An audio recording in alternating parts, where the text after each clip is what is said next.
La primicitude continue. Je me suis posé une question très capitale. Pourquoi les femmes noires aiment blanchir leur peau? Ici les relevés, je suis très content encore une nouvelle fois d'être avec vous avec ce nouvel élément. Très content.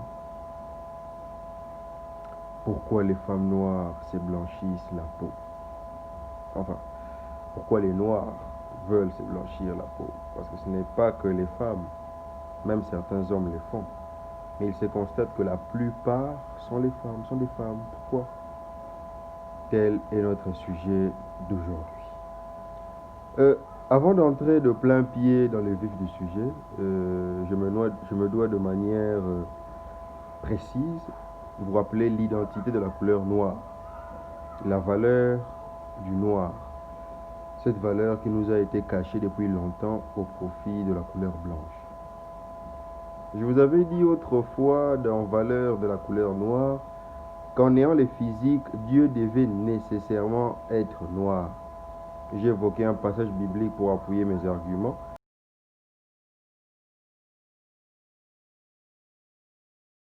Dans lesquels Dieu est décrit ayant la couleur des pierres, jaspe et sardoine, qui s'apparentent à la couleur noire.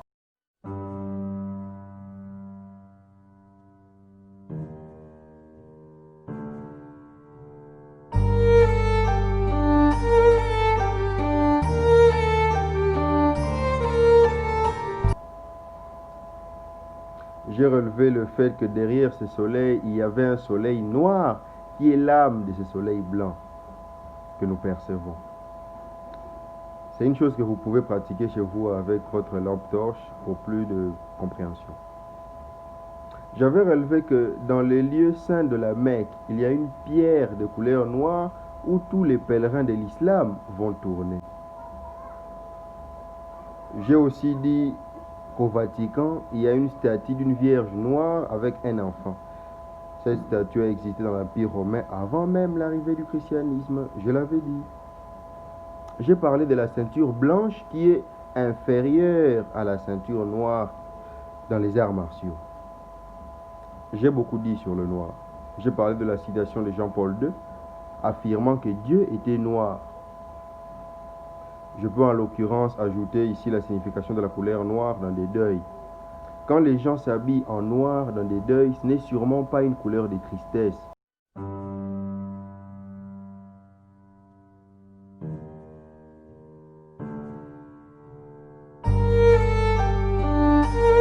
Détrompez-vous. C'est pour signifier l'élévation de l'âme.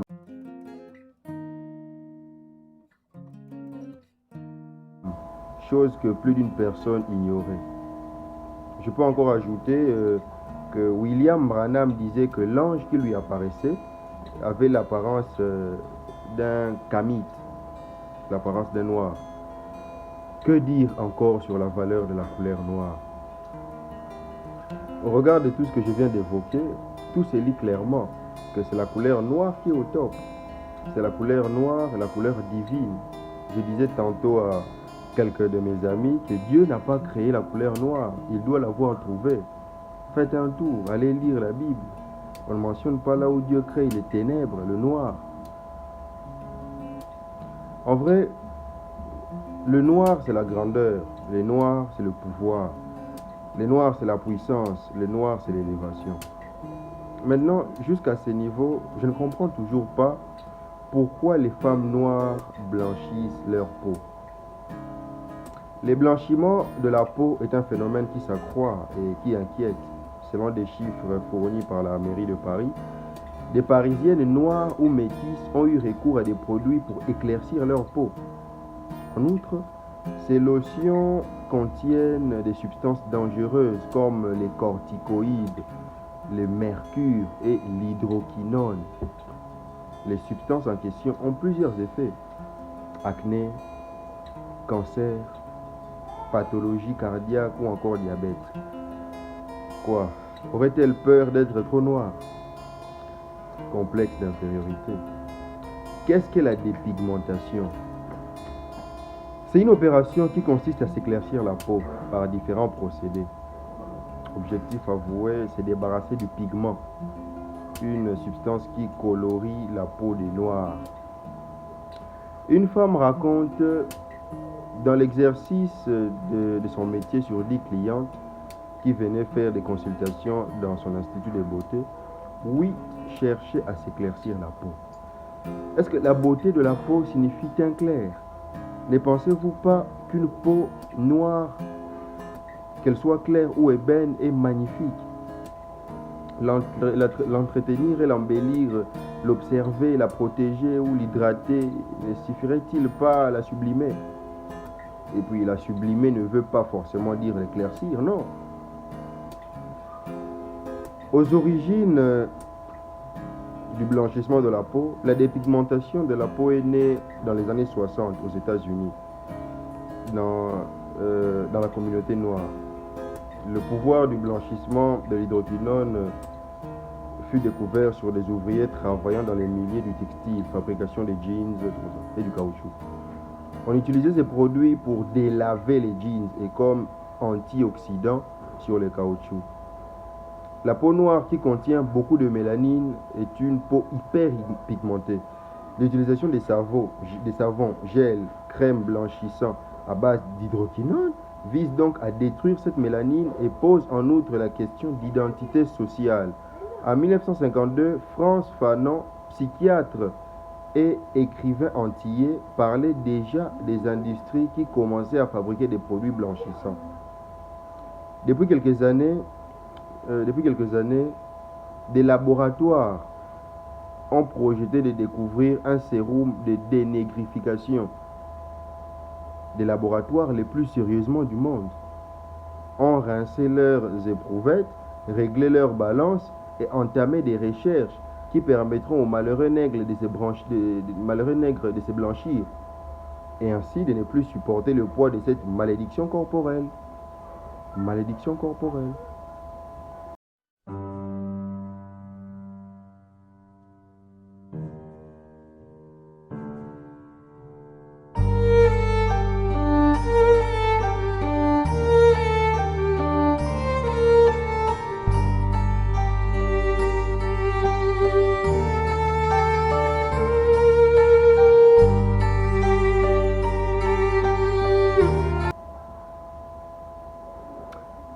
Au XXe siècle, en France, des compagnies de lessive lançaient des campagnes publicitaires qui dénigraient les Noirs. À cette époque, on vantait les propriétés blanchissantes du savon de la ménagère.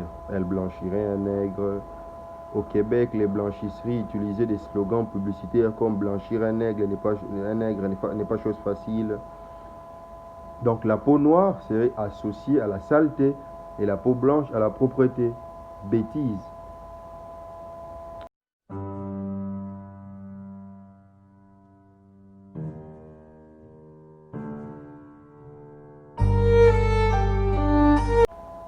Le blanchissement de la peau est aujourd'hui une pratique particulièrement répandue aux USA, aux États-Unis d'Amérique, en Afrique et en Europe. Les Sénégalaises appellent cela le xésal. Les Maliennes, elles disent tchatcho. Et les Congolaises disent choco. On voit par exemple dans certaines campagnes publicitaires où la chanteuse afro-américaine Beyoncé apparaît, bien qu'elle soit mulâtresse, celle-ci apparaît légèrement blanchie.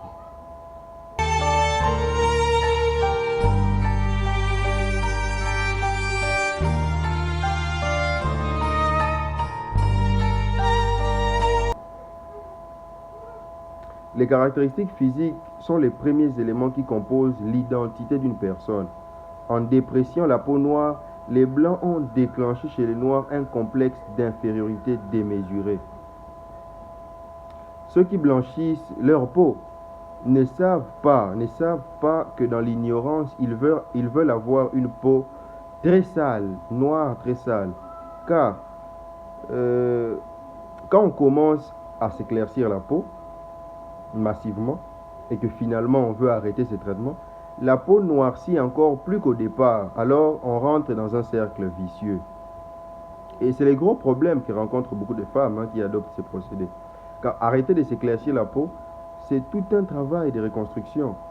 Il faut pouvoir s'accepter avec cette peau plus noire et aussi accepter le regard des proches qui peut parfois être dur. J'ai fait la connaissance d'une fille qui était devenue extrêmement claire à la suite de l'utilisation de ces produits et qui était vraiment passée à l'extrême car elle était à l'origine noire et elle a un jour décidé d'arrêter. Et malheureusement, sa peau était devenue un véritable désastre. Taches, boutons, une partie de sa peau était claire et l'autre noire et elle avait droit à toutes sortes de remarques très désagréables. Si bien que peu de temps après, elle a replongé, elle n'a pas pu s'accepter et son entourage non plus. C'est donc vraiment très complexe et ça relève de la psychologie, d'un véritable travail sur soi pour guérir de cela. C'est un problème très délicat. Préférer avoir une peau qui n'est pas sienne et connaître tout ceci, c'est déplorable. Ce que vous faites, c'est comme envier une case alors que vous avez une villa. C'est comme envier une pierre alors que vous avez un diamant. Quittez dans la marmaille où l'Occident vous a placé. En vous éclaircissant la peau, vous êtes toujours colonisé. Votre complexe le prouve à suffisance. Moi, je félicite les femmes noires qui sont fières de leur peau. Elles sont des déesses. Qu'elles sachent que la reine pharaon Hatshepsut était noire.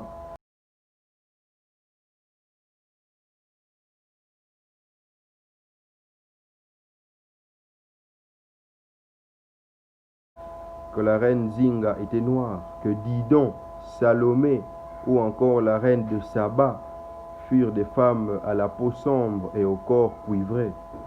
Des femmes solaires et mystérieuses. Ma sœur, tu es belle avec ta peau d'ébène, pourquoi t'éclaircir la peau, disait Youssoufa. Changer de naturalité, ça ne vous dégoûte pas. Celui qui n'est pas dégoûté parce qu'il est dégoûtant est encore plus dégoûtant que ce qui ne le dégoûte pas.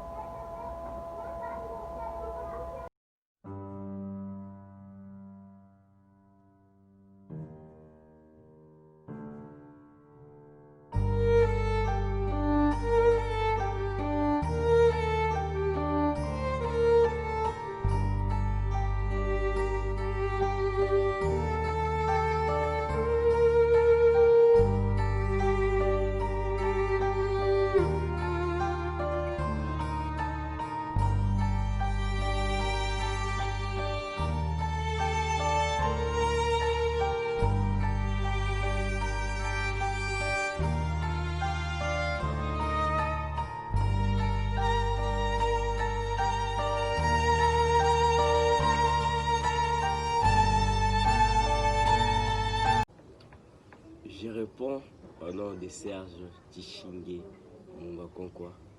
Je suis Kamit, très fier d'être. Je m'appelle Mapepe Mbambidi. Je suis noire et fière de l'être. Otep. Je m'appelle Kalindos Namali. Je suis noire et je suis fière de l'être. Je suis noir et fier de l'être. La primicitude continue. Otep.